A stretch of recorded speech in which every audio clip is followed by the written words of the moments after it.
আসসালামু আলাইকুম ভিউয়ার্স, এখানে দেখতে পারতেছেন এখানে একটা বিল্ডিং এর কাজ চলতেছে। আর এই বিল্ডিংটার বিষয় নিয়ে আজকে কথা বলবো, যে বিল্ডিংটা কত লাখ টাকা খরচ হবে বা কি আসে বিষয় সবকিছু আজকে বিস্তারিত এই ভিডিওর মাধ্যমে আপনারা শুনতে পাইবেন। অবশ্যই ভিডিওটা ফুল দেখবেন, দেখলে পরে বুঝতে পারবেন। আপনি যদি একটা বিল্ডিং করতে চান বা প্রবাস থেকে যদি ভিডিওটা দেখে থাকেন, তাহলে আপনার জন্য এই ভিডিওটা খুবই গুরুত্বপূর্ণ। এখানে আমরা যে বিল্ডিংটা ধরছি এটি হলো একটা ডুপ্লেক্স বাড়ি। এখানে 9 কলমের ভিতরে একটা বিল্ডিং হবে। 9 কলমের উপরে ভিতরে যে 1200 স্কোয়ার ফিট একটা বিল্ডিং হবে। আপনাদেরকে আমি ফুল ভিডিওটা দেখাইলে আপনারা অবশ্যই বুঝতে পারবেন। আর বিস্তারিত বলবো এই বিল্ডিংটা করতে কত লাখ টাকা খরচ হবে, মূলত এই কথাটা আপনাদেরকে বলে দিব। এটা ডুপ্লেক্স বাড়ি, বিল্ডিংটা কমপ্লিট হবে 2 তলা, 1200 স্কোয়ার ফিট। ভিতরে 1200 স্কোয়ার ফিট ধরেন না, ছাদের কানেকশন লইয়া প্রায় 1400-1300 স্কোয়ার ফিট এরকম হবে। এখানে আপনারা দেখতে পারতেছেন এই যে হলো বিল্ডিংয়ের যে মেইন যে একটা কর্নার। আপনারা এই যে দেখেন বিল্ডিংয়ের সামন সাইডটা থাকবো ওই সাইডে দিয়ে, সামন সাইডটা থাকবো ওই সাইডে দিয়ে। বিল্ডিংয়ের এখানে সামনে একটা পোস্টও থাকবো, এখানে একটা ডিজাইন নিব, সামনে পোস্ট থাকবো, ডিজাইন নিব, টপ বারান্দা আছে এটার মধ্যে।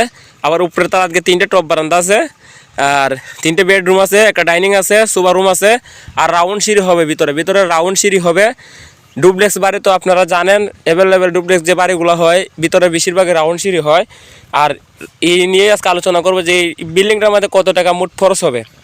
এই বিল্ডিংটা করতে গেলে আপনারা অবশ্যই কিছু টাকা খরচ করতে হবে, কারণ ডুপ্লেক্স বাড়ি ক্ষেত্রে আপনারা জানেন এটার মধ্যে একটু টাকা বেশি ইনভেস্ট করা লাগে। আর বিষয়টা হলো এখানে যে আপনাদেরকে আমি আরেকটা জিনিস গুরুত্বপূর্ণ বলে দিই। যেমন ধরেন যে বেসটা, এই বেসটা হলো আমাদের বড় 7 ফিট বাই 7 ফিট বেসটা। এই বেসটার নিচে গিয়ে আপনারা অবশ্যই মাটি সল্টেজ করতে হবে। আর এই বেসটা বড় দেওয়ার কারণ হলো আমরা 9 বিল্ডিংয়ের উপরে কিন্তু 1200 স্কোয়ার ফিট একটা বিল্ডিং করতে চাইতেছি। আর এখানে ইঞ্জিনিয়ারের ফর্মুলায় এই প্ল্যান করা হয়েছে, ইঞ্জিনিয়ারের নাম্বার বা ইঞ্জিনিয়ারের মানে অ্যাড্রেসটা দিয়ে দিব। আপনারা চাইলে ড্রয়িং করে নিতে পারবেন, 2 টাকা কম দিয়ে ড্রয়িং করাইতে পারবেন। কিন্তু ইঞ্জিনিয়ার অনেক ভালো, বাংলাদেশের সব জায়গাতে অ্যাভেলেবেল তার কাজ চলে। আর এটা একটা প্রজেক্ট তার, আর অনেক প্রজেক্ট আছে, চিটাগাং বলেন, ঢাকা বলেন, সিলেট বলেন, সব জায়গায় সারা বাংলাদেশেই তার কাজ চলে। তা আপনারা চাইলে অবশ্যই ড্রয়িং করে নিতে পারবেন। আমি অবশ্যই নাম্বারটা দিয়ে দিব আর অ্যাড্রেসটা দিয়ে দিব। উনি নাম্বারটা নিলে হোয়াটসঅ্যাপ আছে, ইমো আছে, আপনারা যোগাযোগ করতে পারবেন। তো যাই হোক, এখানে আমি বিস্তারিত বলি বিল্ডিংটা কমপ্লিট করতে আপনারা কত লাখ টাকা খরচ হবে। এই বিল্ডিংটা কমপ্লিট করতে আপনারা অবশ্যই 80 লক্ষ টাকা খরচ হবে। এই বিল্ডিংটা কমপ্লিট করতে আপনার 80 লক্ষ টাকা খরচ হবে। আপনার 80 লক্ষ টাকা ধরে রাখতে পারবেন, কারণ ভিতরে রাউন্ড সিঁড়ি আছে, ডুপ্লেক্স বাড়ি, বুঝুনো তোই মানে প্রত্যেকটা কাজের ক্ষেত্রে কমপ্লিট। আমি এইসব করে বলছি যে টাইলস মাইস থেকে দৌড়ে যা আছে সম্পূর্ণ আপনারা বিল্ডিংটা করলে 80 লক্ষ টাকা খরচ হবে। এটা আমরা মূলত এই 80 লক্ষ টাকা মিস্ত্রির মজুরি দৈরে বলা হয়েছে, যে আলি বিল্ডিংয়ের ক্ষেত্রে না, মিস্ত্রির মজুরি দূরে বলা হয়েছে। আপনারা চাইলে এরকম বিল্ডিং করতে পারেন। আমাদের কাছে হচ্ছে কি ভালো ভালো যে ড্রয়িংগুলো আছে, চাইলে আপনারা যে কোনো ডিজাইনের বিল্ডিং করতে পারবেন।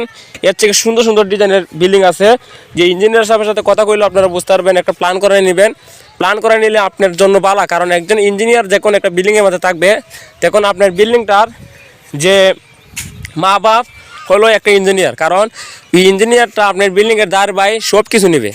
যে একটা বিল্ডিংয়ের নিচ থেকে যা আছে দাঁড় বাই যা আছে সব নেবে, শুধু কন্ট্রাক্টরের কাজ করবে। ইঞ্জিনিয়াররা আপনারা অবশ্যই আনবেন, আইনে চেক দেওয়াবেন, কারণ ইঞ্জিনিয়াররা যদি আইনে যদি চেক দেওয়ান তাহলে আপনার কাজটা পরিপূর্ণ বুঝে নিতে পারবেন, কাজটা সঠিক থাকবো। আপনারা আমার ইউটিউব চ্যানেলের যারা ভিডিও দেখেন অবশ্যই নিয়মিত ভিডিও আমি আপনাদেরকে দিতে, এই যে এই বিল্ডিংয়ের নিয়মিত ভিডিও আপনাদেরকে আমি আপলোড দিব, দেখতে পারবেন এই বিল্ডিংটা কীরকম হবে। আর বিল্ডিংয়ের সামনে একটা এই ফটো দিয়ে দিব, এই বিল্ডিংয়ের কীরকম হবে এই ফটোটা আপনারা দেখতে পারবেন। আর আমি মূলত বলি এখানে বেসটা কতটুক বাই কতটুক করা হয়েছে।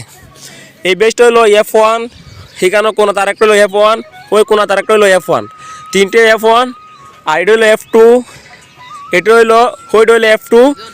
আর একটা বেজ হলো এই মোট 3টে বেজের মাঝে আপনার এই 3টে বেজ পাইছেন আপনি F1, আর 3টে বেজ পাইবেন F2।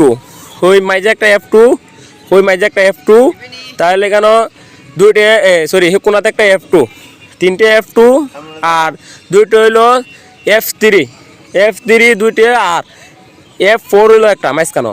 আর সামনে কেন পোস্ট হবে, তো এটা হলো F5, 2টে বেজ আছে কেন, এখানে রাউন্ড কলম হবে, কলমের মধ্যে ফ্যান্সি ডিজাইন হবে সামনে। আর এখানে টপ বারান্দা আছে একটা, যাই হোক, মূলত আপনারা যে কোনো কাজটি করবেন, ফুডিং সাইজ কাজ করতে গেলে আপনারা অবশ্যই খুব সতর্ক সহিত করতে হবে। মাটিটা একটু সোল্ডাস করে নেবেন 5 ফিট যাওয়ার পরে, যে একটা রড দিয়ে 500 রড দিয়ে কতটুকু গাড়ে। একটা বিল্ডিংয়ের নিয়ম কারণটা আপনারা জানে নেন, কারণ আপনারা তো বাড়ি করতে চাইবেন। করতে গেলে আপনারা যদি ভিডিওটা শেয়ার করে রাখেন বা যে আমার এই ইউটিউব চ্যানেলটা যদি সাবস্ক্রাইব করে রাখেন, তাহলে যে কোনো মাধ্যমে আপনারা এই ভিডিওটা দেখতে পারবেন। দেখলে পরে বুঝতে পারবেন, বাড়ির প্রতি একটা ধারণা হয়ে যাবে, যে কোনো মানুষের একটা বাড়ির প্রতি ধারণা হয়ে যাবে। আপনারা যে কোন বাড়ি করবেন একটা ধারণা হয়ে যাবে, তাহলে পরবর্তীতে আর কোনো সমস্যা হবে না। আমি এখানে আপনাদেরকে দেখাই, এই যে বেসটা আছে না, এই বেসটা হলো F2 আর ওই বেসটা হলো F3। তাহলে এখানে মাঝখানে যে জায়গাটা থাকবে একটু লোড থাকে বেশি, যার কারণে এখানে লোডের একটা ব্যবসা আছে। এখানে রাউন্ড সিঁড়িও উঠবে, যার কারণে এখানে কর্নারের মাঝে এই মাঝ জায়গাতে একটা লোড থাকবে, আবার ওই মাঝে লোড থাকবে। এই মাঝের বেসটা একটু বড় দেওয়া হয়েছে। তা আপনারা চাইলে ডুপ্লেক্স বাড়ি অ্যাভেলেবেল, এর থেকে সুন্দর সুন্দর বাড়ি আমাদের কাছে আছে, আপনারা চাইলেও যোগাযোগ করতে পারেন, আমরা ইনশাল্লাহ মিলিয়ে দেবো। আর এখানে দেখেন, আমি একটা জিনিস আপনাদেরকে দেখাই, অবশ্যই বেজের ক্ষেত্রে গিয়ে আপনারা নিচে ফুডিং সাইজের মধ্যে এই ব্লকগুলো ব্যবহার করবেন। 3 ইঞ্চি ব্লক 5 ব্লক বানিয়ে নেবেন, তাহলে আপনার কাজটা অ্যাকুরেট থাকবে।